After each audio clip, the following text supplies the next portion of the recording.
The conference room fell silent as the blonde woman calmly spoke 3 words. Presidential detail, classified. The former Navy SEAL froze mid-lecture, his condescending smirk vanishing as recognition dawned across his weathered face. Around the training facility, veteran bodyguards stopped their conversations, all eyes turning toward the woman they dismissed as just another gym instructor. The assignment everyone whispered about, but no one had ever confirmed. Now spoken by the beautiful blonde they'd all assumed was hired for decoration. Welcome to Secrets Never Told. Before we begin this story of hidden expertise and shattered egos, tell me in the comments, where are you watching from today? And if you believe true excellence often wears the most unexpected disguise, hit that subscribe button and help us honor those who protect in silence. The Sentinel Security Training Facility in Northern Virginia hummed with Thursday afternoon energy. In the corner office, Drake Reaper Morrison, former Navy SEAL Team 6 operator turned executive protection trainer, held court with his usual swagger. Morrison was everything a Hollywood casting director would want. 6'3", heavily muscled, radiating aggressive confidence from 2 decades of high-risk operations. At 45, he'd built Sentinel Security into one of the premier training facilities for executive protection, and he never let anyone forget it. Real protection work isn't about looking pretty, Morrison's voice boomed. It's about controlled violence and split-second decisions, the kind of experience you only get in actual combat zone. Through the glass wall, Morrison noticed someone new crossing the training floor. A stunningly beautiful woman in her early 30s, platinum blonde hair in a high ponytail, wearing form-fitting athletic wear that showcased an incredibly toned physique. Perfect example of what I'm talking about, Morrison said. See that blonde heading to the yoga studio? That's what clients think they want. Someone who looks good in photos, but when rounds start flying, pretty doesn't stop bullets. What Morrison didn't know was that the woman he'd just dismissed was Alexandra Phantom Cross, former Secret Service agent with 12 years on the Presidential Protection Detail. She'd guarded 3 presidents, survived 2 assassination attempts, and accumulated more close protection experience than everyone in Morrison's facility combined. Alex had come to Sentinel for a specific reason. After leaving government service, she'd been recruited to evaluate security training program. Sentinel had caught attention for all the wrong reasons. Clients complained about outdated tactics, excessive force, and bodyguards who created more problems than they solved. Her cover was perfect. Fitness instructor hired to develop wellness programs. It allowed her to observe operations without Morrison's ego getting in the way. Break time, Morrison announced. Hit the gym if you want, but remember, fitness is secondary to tactical proficiency. Morrison followed students to the gym, unable to resist demonstrating his authority. He approached Alex's mobility class with confidence. Mind if I observe? He asked, though his tone made clear it wasn't actually a question. You're welcome to join, Alex replied pleasantly. I don't do yoga, Morrison dismissed. Real operators focus on functional fitness, combat applicable movements. These are combat applicable, Alex said calmly. Hip mobility for vehicle extractions, shoulder stability for weapon retention, core strength for managing confrontations without excessive force. Morrison laughed. Sweetheart, I've been in more firefights than you've probably seen in movies. Trust me, when someone's trying to kill your principal, yoga breathing isn't going to help. Alex continued her demonstration, helping a student correct his form. Morrison pressed further. How long have you been in the protection industry? Long enough, Alex replied. Let me guess. Couple years doing celebrity security? Maybe some corporate gigs where the biggest threat was aggressive photographers? Alex paused, giving Morrison her full attention. Something shifted in her demeanor, subtle but unmistakable. You're Morrison, correct? Former SEAL. Founded Sentinel 8 years ago? Morrison's eyebrows rose. That's right. And you are? Alex Cross. I'm here to evaluate your training program. Morrison's expression shifted to irritation. Evaluate? Who authorized that? Your board of directors. After the Dubai incident where your team assaulted a journalist, and the Miami situation with excessive force litigation, they hired an outside consultant to assess your methods. And they sent a fitness instructor? They sent someone with relevant experience, Alex corrected. My background was in the information packet provided 3 weeks ago. I don't read corporate nonsense, Morrison dismissed. If the board has concerns, Presidential Protection Detail, Alex interrupted quietly. 12 years, 3 administrations, 2 assassination attempts, classified protective intelligence operations across 4 continents. The gym went completely silent. Every person stopped, all attention focused on them. Morrison stared. Secret Service? Former, Alex confirmed. Retired 18 months ago, currently consulting on executive protection best practices. Bullshit, Morrison said flatly. Presidential Detail doesn't hire women for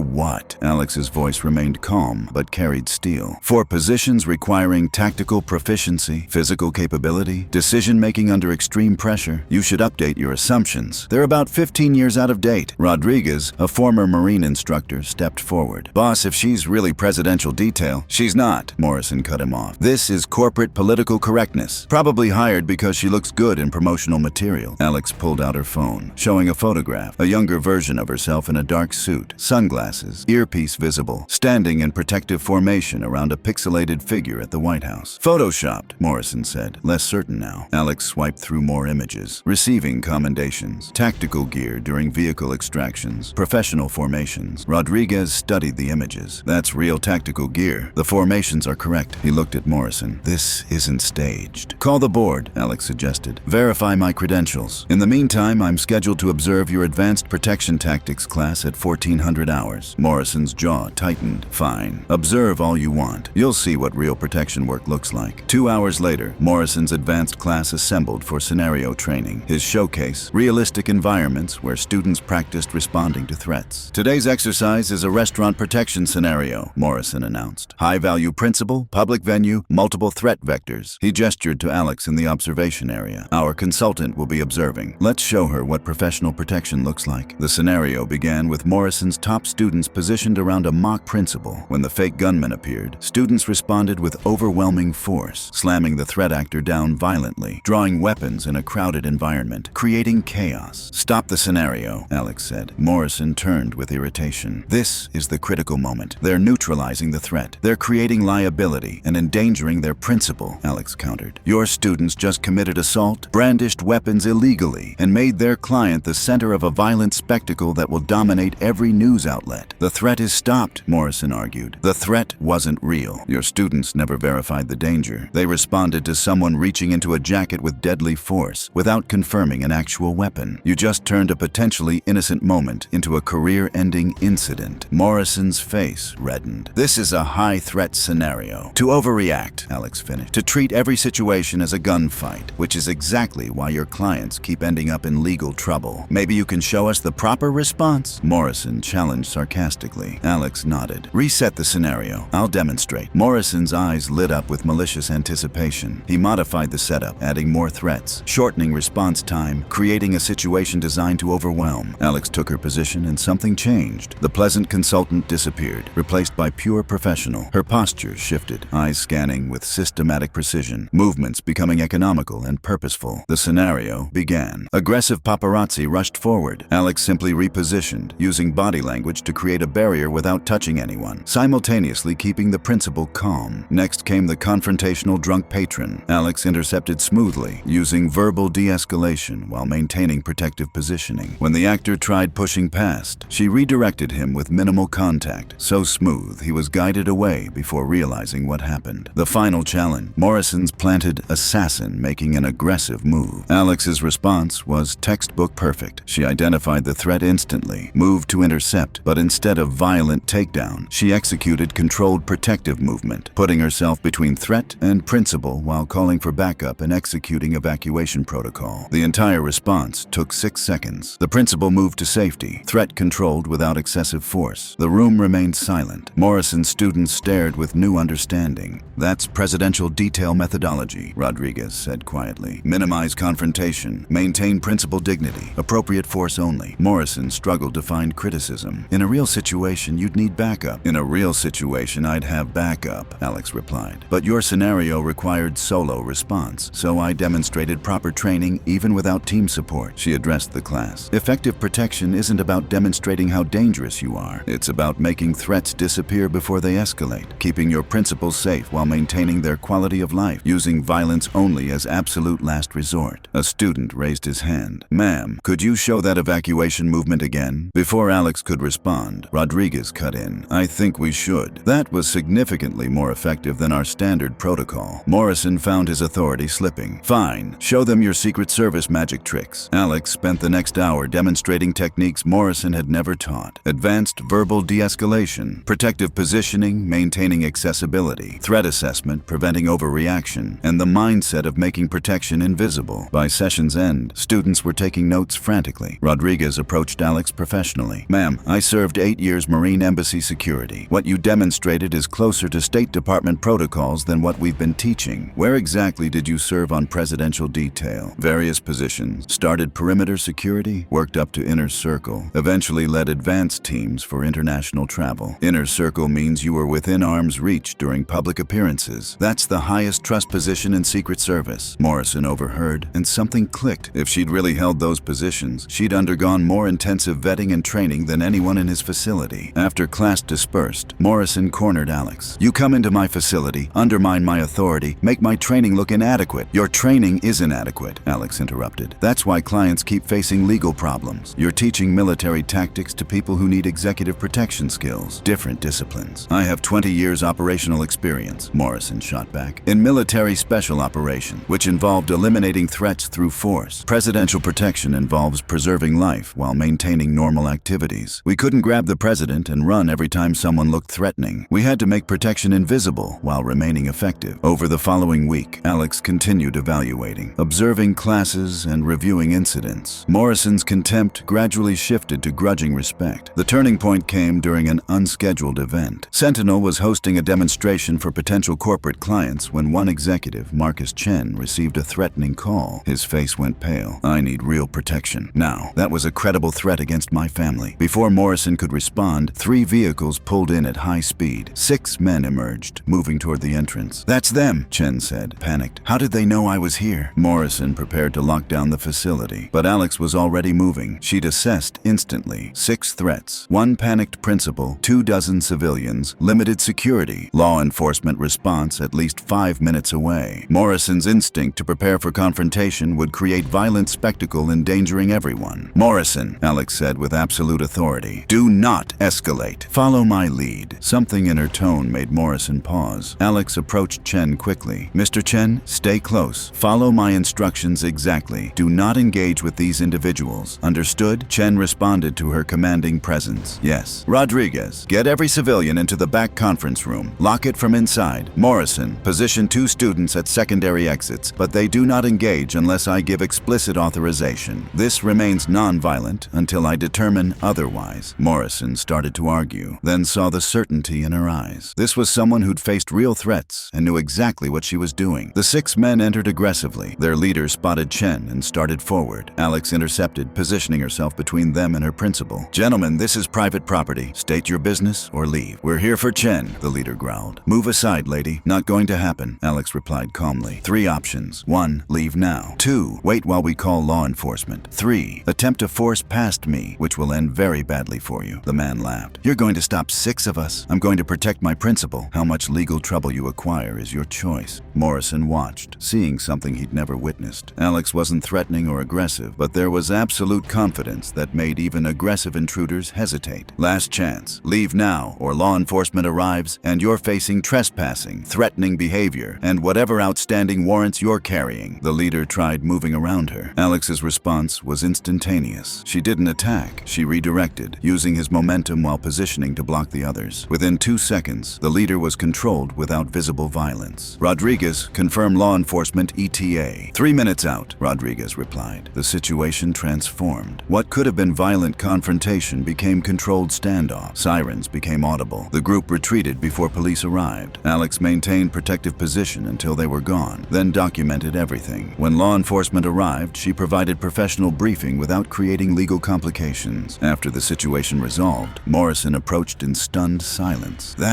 I've never seen a threat de-escalated that effectively. That was presidential detail methodology. We couldn't afford violent confrontations, so we got very good at making threats decide engagement wasn't worth the cost. Morrison sat heavily. Everything you've been saying, about judgment over force, about invisible protection, I watched you put it into practice. You controlled that completely without throwing a punch, because violence should be absolute last option. Once you cross that line, you've lost control. Better to make threats choose to walk away. For the first time, Morrison looked at her without defensiveness. I've been teaching this wrong, haven't I? You've been teaching military tactics, which work perfectly in military contexts. But executive protection requires different tools. Good news is your students have excellent tactical foundation. They just need additional training in judgment and de-escalation. Will you help me redesign the program? That's why I'm here. Over the next month, Alex and Morrison worked closely to restructure Sentinel's curriculum. The transformation wasn't easy. Morrison had built his entire professional identity around his military background. alone, and acknowledging that different contexts required different approaches meant confronting years of assumption. During one particularly intense planning session, Morrison pushed back against Alex's proposed changes to threat assessment protocols. "This is too passive," he argued, reviewing her training materials. "You're asking students to hesitate, to evaluate, when they should be acting decisively." "I'm asking them to think," Alex corrected. "There's a difference between decisive action and reactive violence. Presidential detail agents make dozens of threat assessments every hour. Most result in no action because the perceived threat isn't real. That judgment, knowing when not to act, is what separates professional protection from security theater." Morrison considered this. In combat, hesitation gets people killed. In executive protection, overreaction gets people sued, arrested, or fired. Your students need to understand they're not in combat. The principal isn't a military asset to be extracted. They're a human being trying to live their life while staying safe. The conversation marked a turning point. Morrison began truly listening, not just waiting for his turn to argue. He started sharing his own experiences where excessive force had created problems, incidents he'd previously justified as necessary, but now recognized as avoidable. Rodriguez noticed the change during a training session. "Boss, you're teaching the verbal de-escalation stuff Alex showed us. Yesterday, you called it soft skills." "Yesterday, I was wrong," Morrison admitted. "Real strength isn't about physical dominance. It's about control." Alex demonstrated that during the Chen incident. 6 aggressive threats, and she neutralized the situation without throwing a single punch. That's mastery. As the curriculum took shape, Morrison and Alex incorporated elements neither had considered alone. His tactical foundations provided students with capability. Her methodologies provided judgment. Together, they created a program teaching protectors to be both capable and restrained. One afternoon, a former student returned to Sentinel for advanced training. Jake Hendricks had graduated from Morrison's original program 2 years earlier and worked corporate security in Los Angeles. "I heard you completely redesigned the training," Hendricks said during a break. "Some guys are saying you went soft." Morrison exchanged glances with Alex before responding. "We went smart. Tell me, Jake, how many times in the past 2 years has your principal actually faced a lethal threat?" Hendricks considered. "0 confirmed lethal threats, mostly aggressive paparazzi, a few obsessed fans, 1 attempted theft." "And how many times did you use physical force?" 4 or 5 incidents. Had to restrain people, create distance, make it clear we weren't playing around." "Any legal consequences?" Alex asked. Hendricks shifted uncomfortably. "1 assault claim. Company settled quietly. Another incident made TMZ. Looked bad. Client wasn't happy about being associated with violence." "That's exactly what we're addressing," Morrison explained. "You had the tactical skills to neutralize threats, but you lacked the judgment to determine when force was actually necessary versus when it would create bigger problems than it solved." Over the next week, Hendricks participated in the redesigned program. His perspective shifted as he experienced scenarios he'd never trained for in the original curriculum. Managing aggressive media without physical confrontation, protecting principals in crowds using positioning rather than shoving, de-escalating obsessed fans who weren't actually dangerous. "This is harder than the old training," Hendricks admitted after a particularly challenging scenario. "Physical confrontation is simple. You win or lose. This requires constant assessment, adaptation, communication. It's exhausting. That's why presidential detail selection is so rigorous," Alex said. "Physical capability is baseline requirement. The real skill is mental. Maintaining that assessment capability under stress, making split-second judgments about threat legitimacy, protecting your principal while preserving their dignity and lifestyle." Morrison watched as Alex worked with students, noting how she commanded respect without demanding it. Her authority came from demonstrated competence, not rank or volume. Students listened because she'd proven she knew what she was talking about. "You ever miss it?" Morrison asked her one evening after training concluded. "The presidential detail?" Alex considered the question carefully. "Parts of it. The teamwork was extraordinary, operating with people who understood the stakes, the precision, the absolute trust required. But the stress was constant, every moment, knowing that any missed detail could result in catastrophe. Eventually, that takes a toll." "Is that why you left?" "Partly. After 12 years, I'd given what I could give. Time to let younger agents take the front line while I contributed differently. Training the next generation of protectors felt like a meaningful transition." "Do you think you made the right choice?" Alex smiled slightly. "Ask me that when I'm watching graduates from this program protecting principals safely, using judgment instead of force, making invisible protection look easy. Then I'll know." The final evaluation came 2 months after Alex's arrival. The board visited to review findings and observe the restructured program. They watched students execute scenarios with precision and judgment, using force only when truly necessary, de-escalating effectively, protecting mock principals while maintaining their dignity. The board chairwoman approached Alex and Morrison. "This is exactly what we hope to see. Professional protection minimizing liability while maximizing safety." Morrison spoke up. "Alex deserves most of the credit. She brought methodologies I'd never considered and made Sentinel significantly better. We'd like to offer you a permanent position as Director of Training, Miss Cross." "I appreciate that, but I'm a consultant. I help programs improve, then move on." "At least stay as an advisor?" Morrison asked. "I'll consult periodically, but your program is solid now. Trust your training." On her final day, students organized an informal gathering. Several thanked her for changing their perspective on protection work. Morrison stood to address the group. "When Alex first arrived, I didn't want to hear what she had to say. I thought my experience was sufficient, but she showed me that true expertise means constantly learning and adapting. She's made every person here a better protector." He turned to Alex. "I apologize for how I treated you initially. You deserved respect from the moment you walked in. You provided it eventually," Alex replied. "That's what matters. Growth requires admitting when we're wrong." As Alex prepared to leave, Morrison walked her to her car. "That first day, when I was being an arrogant ass, you could have identified yourself immediately, embarrassed me publicly. Why didn't you?" Alex smiled. "Because I wanted to see how you'd respond when challenged. That tells me more about someone's character than any credential. You listened, learned, and changed. That's the mark of a true professional. Will you tell me about the presidential detail, the real story? Someday. But I'll tell you this, the best protection operations are the ones no one ever hears about. The threats that never materialize because we prevented them. The principals who live normal lives because we make danger invisible. Invisible protection." "Exactly." Alex extended her hand. "You run a good program, Morrison. Keep developing it." They shook hands. Professional respect replacing initial antagonism. 6 months later, Alex received an email from Rodriguez with news clippings about Sentinel graduates successfully protecting principals, using de-escalation and judgment to prevent violence rather than respond to it. "Thought you'd want to see the results of your work," Rodriguez wrote. "Morrison talks about you all the time. Says you're the best operator he's ever worked with. High praise from someone who once thought you were just a fitness instructor." Alex smiled and filed the email. Another program improved. Another set of protectors who understood that true strength came from restraint. And another reminder that excellence often appeared in unexpected forms. Have you ever met someone who completely changed your understanding of what excellence looks like? Someone whose quiet competence challenged every assumption you'd made? Share their story in the comments below. At Secrets Never Told, we believe the most powerful lessons often come from the most unexpected teachers. Don't forget to subscribe for more stories about hidden heroes who protect, serve, and inspire without ever seeking recognition.